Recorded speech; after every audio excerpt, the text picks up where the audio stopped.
Children love stories, don't they? My kids, they're all grown up now, but they bring up once in a while all the stories I told them when they were little. I would make up stories. They always had the same 3 made-up characters: Spanky, Naughty, and Trouble. You can kind of tell by the names where the stories always went. They always got in trouble. And I think my kids loved the stories because they could kind of relate to them. But as I was studying for this sermon, I began to think of those Naughty, Spanky, and Trouble stories I told my kids. And it got me to thinking, well, what other stories did I tell my kids? Did I tell them Bible stories? And as I thought about it even more, I realized that I was telling them stories, not just when I told them a Bible story or a Spanky, Naughty, Trouble story.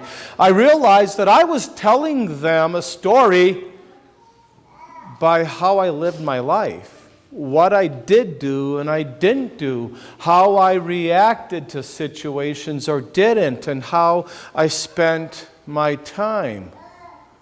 So if you think about it, every one of us, right, we have a story to tell. So what's your story?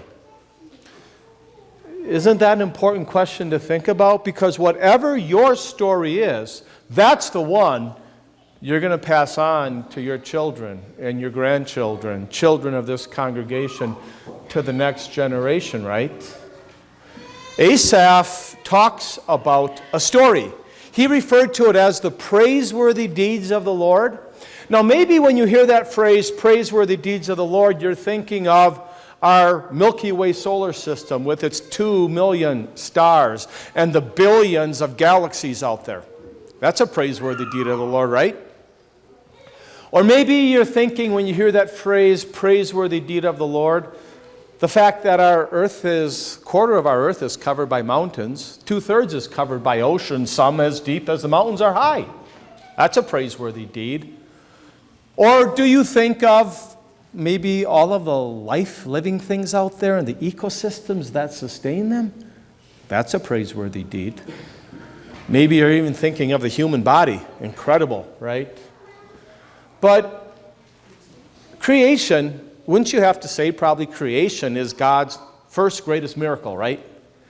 But Asaph wasn't thinking about creation when he mentioned the praiseworthy deeds of the Lord. He was thinking about something else. He talked about a testimony in Jacob. A testimony is somebody who witnessed something. So think about, what did the descendants of Jacob who went to Israel or to Egypt, what were they witnesses of? 10 powerful plagues. And the last one, the one where they painted the blood of a lamb over a door that spared the angel of death from bringing death to their home. They witnessed the parting of the Red Sea, being fed by manna and quail. What they witnessed was God's redemption. Redemption is a big word that just means being freed from slavery. In all those acts of God freeing his people Israel from slavery in Egypt, they were all just a picture of God's greatest redemptive act, freeing us from the slavery of our sin. And in order for God to free us from the slavery of our sin, it would require God's second greatest miracle. Do you know what that one is? It's another big word. Incarnation.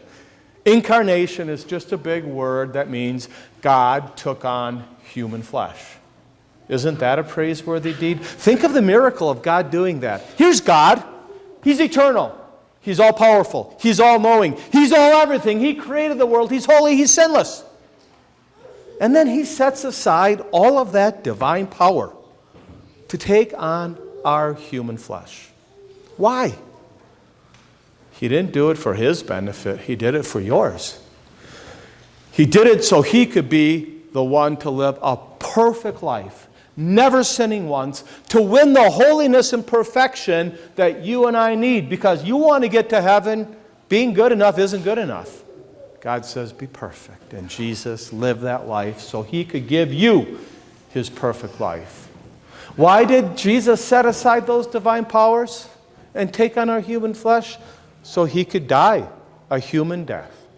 The wages for sin that you and I deserve, suffer hell so we wouldn't have to. Incarnation. God's second greatest miracle was God's greatest act of redemption. That's God's story. And God's story is to be your story. God's story, isn't it the thing that gives you an answer for your guilty conscience? Isn't it God's story that lets you put your head on your pillow at night and sleep in peace? Isn't it God's story that helps you just get through the grind of each day? And it's God's story that gets you through the bigger problems, like the rejection, like the health crises that you face. Isn't it God's story that gives you joy? Joy is different from happiness. Happiness comes from the outside. Joy, you don't need anything on the outside to give you joy. It comes from the inside. God's story gives you joy, gives you hope. Not some uncertainty, but certainty that heaven is your home. See, that's what Christian education is about. Having God's story become your story. And isn't that story what our children need too? Mom, Dad, when your baby's born, they grow up, isn't it Dad wants, the first word that your child says is going to be Dad, right? And moms, the first word they're going to say is Mom, right? Well, have you ever noticed that as soon as they can say Mom or Dad, they're very good at saying another word besides no? That word is mine, right? They're really good. No one has to teach them how to say mine. There can be 50 toys there, but they're mine.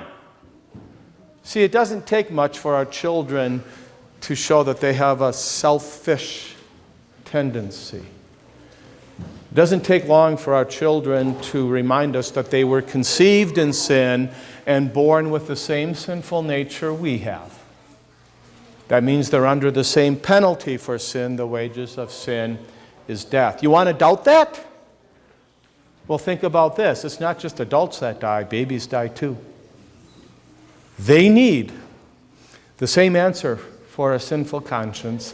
They need the same forgiveness. They need the same hope that you and I need. Pass on to the next generation God's story, which is your story, which is to be their story. Asaph said that if you pass on those praiseworthy deeds of the Lord, you know what's going to happen?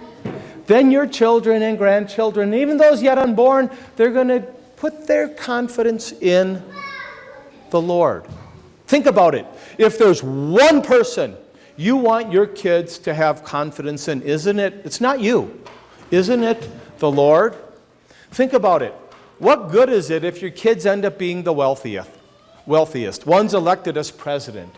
What if they have an expensive house, expensive car? What if they can travel the world? What if they can invent something?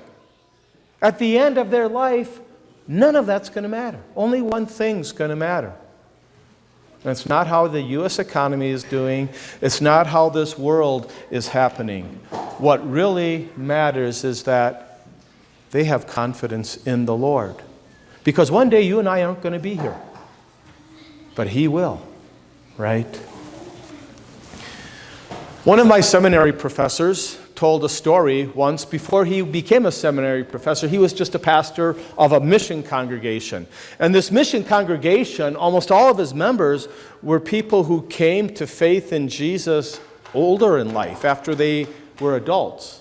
So at this Bible study, all of them were sharing their stories. And their stories were all quite similar. They described growing up in a home that was kind of chaotic and selfish. Their parents ran them around to all kinds of events and so forth. But then by God's grace, later when they got to be older, they all came to faith in Jesus. So they finished telling their stories, and now it was my seminary professor's turn to tell his story. He goes, I'm kind of embarrassed to tell my story because it's not exciting like yours. My story is that I grew up in a Christian home. I was baptized the day I was born. My parents took me to church each week. They took me to Sunday school. I was always in church youth groups and stuff, and so that's my story. Do you know what someone in the group answered back to him? They said, "Don't feel embarrassed about that story. That's the story we wish we would have had growing up. Our lives would have been a lot better. And that's the story that we want our children to have." Parents, you struggle getting your kids to all these activities, sports things, school functions. Parents, we strive to make sure our kids have a work ethic and learn the value of good relationships, learn how to manage their money. And those are all good things to pass on to your kids. But they're not the best thing you can pass on to your kids. The best thing you can pass on are the praiseworthy deeds of the Lord. So after you're not here for them anymore, they still have someone they're going to put confidence in. Amen.